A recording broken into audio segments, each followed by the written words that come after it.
大家好，我是苏苏，欢迎收看 Max Owner 大设计。在大型的施工项目里，自然就少不了各种大型的工程器械。日本最大的挖掘机日立 EX8000 差不多有3层楼的高度，可以挖平一座山。这是日本研发的超大型挖掘机，工作重量达到800吨，操纵室的顶部距离地面有10米高，坐在驾驶室里就能纵览整个施工现场了。铲斗容量为40立方米，2分钟就可以分4次装满一辆300吨的卡车了，称得上是航母级的挖掘机了。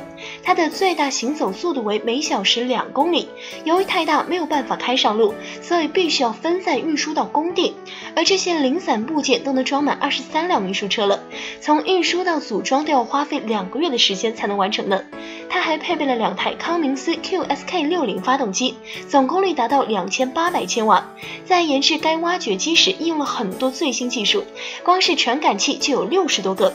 司机室的后面配备了饭桌、微波炉和冰箱等物品，使得在24小时的开工矿山上照样有舒适的生活环境。灵活轻便的电动操纵杆还能减少长时间的驾驶疲劳。这就是日本最大的挖掘机了。然而，我国泰重自行研发和制造的大型挖掘机 WK75 比这还要大，从履带到顶部差不多有23.5米，相当于8层楼高。光是自重就有2000吨，需要40节火车皮才能把它运走。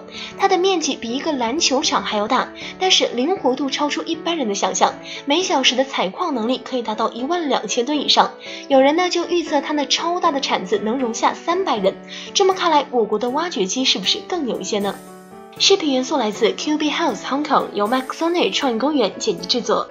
感受最美的创意生活，请关注 Max Owner 创意公园。